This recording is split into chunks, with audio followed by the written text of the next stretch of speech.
안녕하세요. 전세계의 미스터리한 괴담을 전하는 크리스비입니다. 공포 마니아라면 누구나 알고 있는 아미타빌 호러라는 공포 영화가 있습니다. 이 영화는 아미타빌 저택에서 실제 발생한 괴이하고 처참한 살인사건을 주제로 만든 영화입니다. 1974년 11월 14일 뉴욕 외곽에 위치한 아미타빌 마을의 저택에서 가족이 처참하게 몰살당한 살인사건이 발생했습니다. 다행히 범인은 현장에서 바로 잡히게 됐는데 장남 데페오는 자신이 부모와 형제들을 총으로 쐈다고 자백했습니다. 그는 어떤 알 수 없는 목소리에 이끌려 끔찍한 살인을 저지르게 됐다는 진술을 했습니다.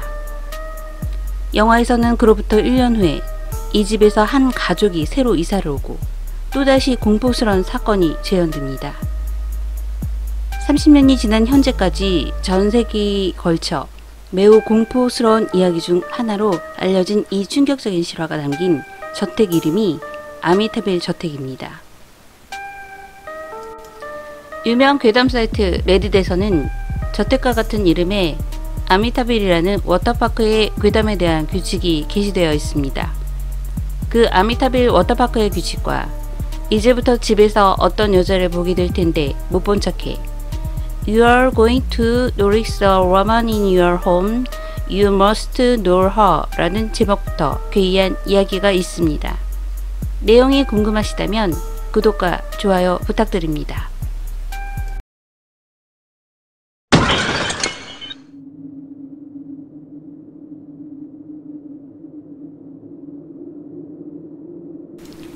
아미타빌 놀이공원에 오신 것을 환영합니다. 저희 풀장에서 가장 중요한 규칙은 풀장을 이용하기 전, 특히나 이용 후에는 항상 샤워를 하는 것을 잊지 마세요. 저희 워터파크의 다른 중요한 규칙들도 참조하세요. 첫째, 점심시간에 수영하지 마세요. 밑밥 양동이 더미가 있는 이유가 있습니다. 두 번째, 첨벙거리지 마세요. 밑으로 끌려가게 된다면 최선의 방법은 죽은 척을 한 채 그것들의 흥미가 사라지기를 바라는 것 뿐입니다. 세 번째, 풀장 내에서 소변을 보지 마세요. 용감한 몇몇을 그곳으로 끌어들입니다. 네 번째, 폐장 시간 이후에 물에 빠진 경우 수영장 덮개를 걷어내고 벗어나려고 하지 마세요. 덮개는 그것들을 그 안에 남겨두게 하기 위해 존재합니다. 수로관을 통해서 빠져나갈 길을 찾으실 수 있을 것입니다. 다섯 번째, 카메라나 샌들, 아이 선크림, 선글라스 등이 사라졌다면 걱정하지 마세요. 기프트 샵에서 대체품을 판매하고 있습니다.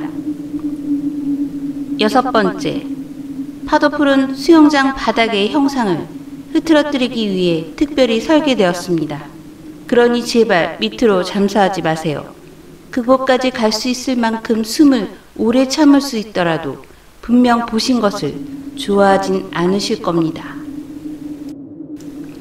일곱 번째, 실수로 수영장 물을 마셨다면 걱정하지 마세요. 하지만 집에 가지 마세요. 병원도 가지 마세요. 여기 긴급치료시설에서 저희가 치료할 것입니다. 여덟 번째, 어린이 풀장의 그늘진 곳에서 무언가 잽싸게 움직이는 발소리가 들린다면 차분하지만 빠르게 그곳에서 벗어나세요. 그것들은 아이들이 아닙니다. 아홉 번째, 유스풀에서 손을 물속에 축 늘어뜨린 채로 타고 싶다면 참아주세요. 열 번째, 임산부나 영아는 절대로 풀장에 입장할 수 없습니다. 우리는 순수한 숙주가 감염되면 무슨 일이 일어나는지 봐왔습니다. 11번째, 저희는 깊은 풀장 바닥의 틈으로 인한 누수에 대해 인식하고 있습니다. 그 틈을 조사하지 마세요. 보기보다 그 틈은 훨씬 거대합니다. 12번째, 공원 저편에 있는 회색 튜브 슬라이드 근처로 가지 마세요. 그곳의 모든 놀이기구를 건설한 업체에서는 그것을 짓지 않았습니다. 이제부터 집에서 어떤 여자를 보게 될 텐데 못 본 척해. 이 괴담은 원 제목은 You are going to nourish the woman in your home. You must know her. 라고 하면서 이제부터 집에서 어떤 여자를 보게 될 텐데 못 본 척해 라는 궁금증을 유발하는 제목의 괴담입니다. 1999년 12월 평범한 가정이었던 우리 집에 그녀가 나타났습니다. 아버지가 아래층에서 나를 불렀는데 아마 저녁을 먹을 시간이었던 걸로 기억합니다. 아버지는 계단 끝에 선 채 내가 내려오는 것을 막고 있었습니다. 아버지의 눈빛은 불안해 보였고 나는 무언가 잘못되었음을 직감했습니다. 아버지는 나에게 지금부터 내가 하는 말을 명심해야 한다. 나는 아버지의 이야기를 듣자 심장이 빨리 뛰기 시작했습니다. 이제 곧 누가 있는 걸 보게 될 텐데 그냥 시선을 나에게만 집중해라. 그 여자에 대해서는 가능한 의식하지 않도록 해야 해. 나는 아버지의 말이 나를 놀리려고 하는 농담인 줄 알았습니다. 그 당시 나는 12살이었고 이 상황은 아버지답지 않았기 때문입니다. 내가 대답을 하기도 전에 아버지가 이어서 말했습니다. 그 여자가 뭔가 속삭일 거고 너를 따라다니거나 내 관심을 끌려고 별짓을 다 할 거다. 계속 무시하기 굉장히 힘들 거야. 하지만 아들아, 절대 어떤 이유라도 그것과 말을 섞어서는 안 된다. 네가 그게 없는 것처럼 굴고 그 여자에 대해 생각도 하지 않는다면 맹세컨대 그 여자는 널 떠날 거야. 나한테 그러겠다고 약속해 주겠니? 나는 아버지의 진지한 표정에 갑자기 무서워졌고 당황스러워서 겨우 아버지께 알았다고 대답했습니다. 좋아, 저녁을 먹을 시간이니 어서 아래층으로 가자. 내가 그 여자에 대해 너에게 말해버린 게 그 여자를 강하게 만들어버렸지만 이 방법밖에 없었어. 나는 내가 우연히 그 여자를 마주치는 일만은 피하고 싶었다. 날 믿고 자, 이제 집중하렴. 나는 아버지에게만 집중하며 천천히 아래층으로 내려갔습니다. 아래층은 평소와 다르게 방 안의 온도가 급격히 떨어져 있었고 서늘한 기운이 감돌았습니다.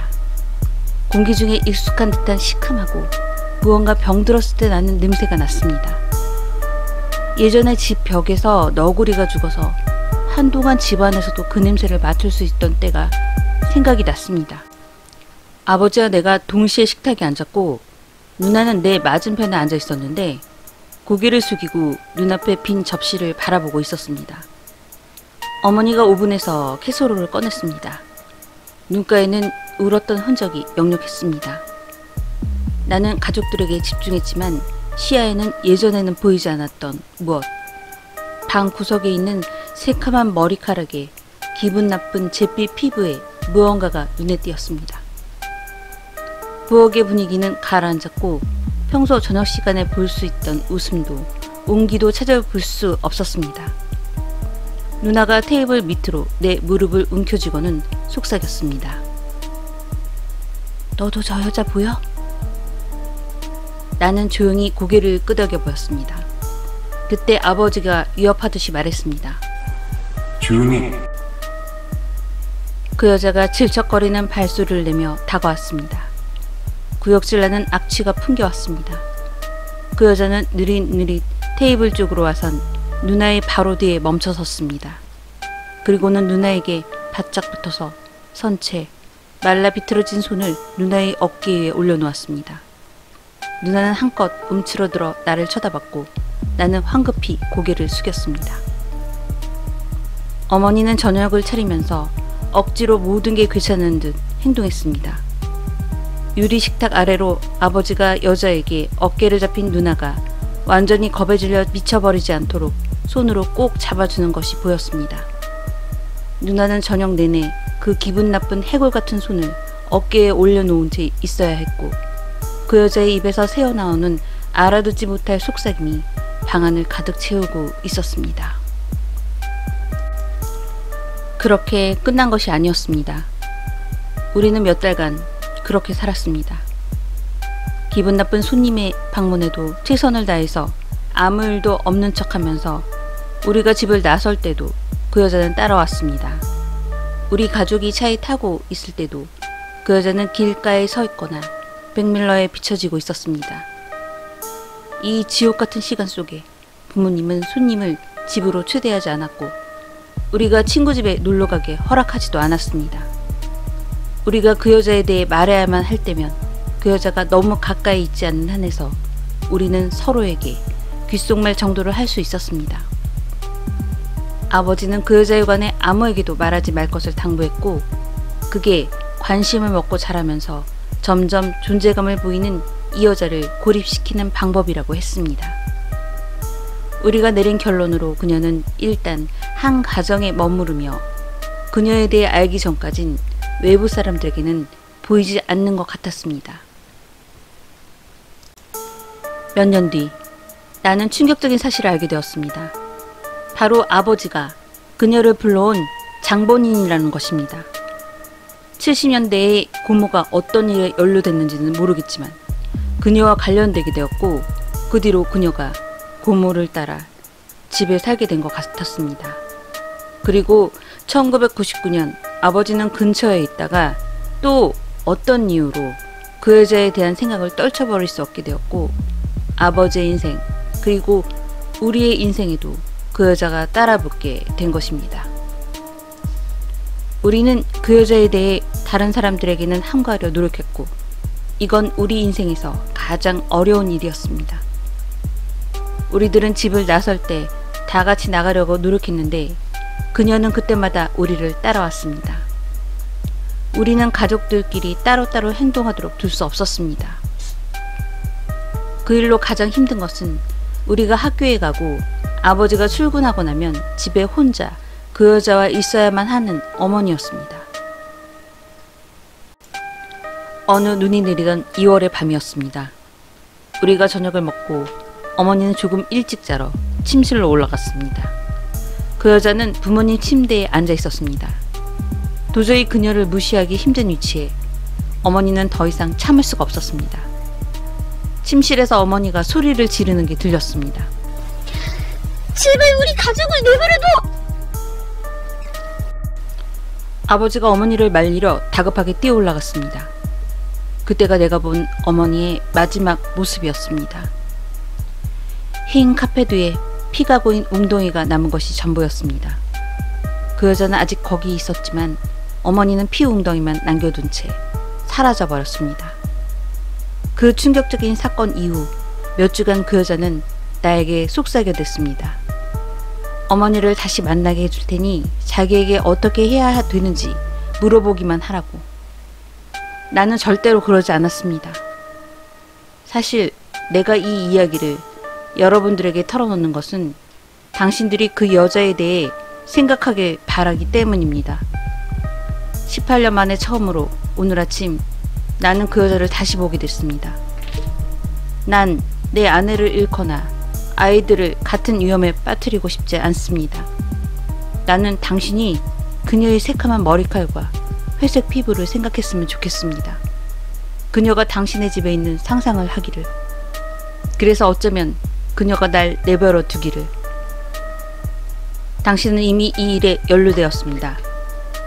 언젠가 당신의 집에도 그녀가 찾아가겠지요. 그땐 그 여자를 절대 의식해서는 안 됩니다. 그게 당신을 위한 길이니까요. 당신에겐 정말로 미안하게 생각합니다. 준비된 괴담은 여기까지입니다. 저는 괴담의 크리스비였습니다. 감사합니다.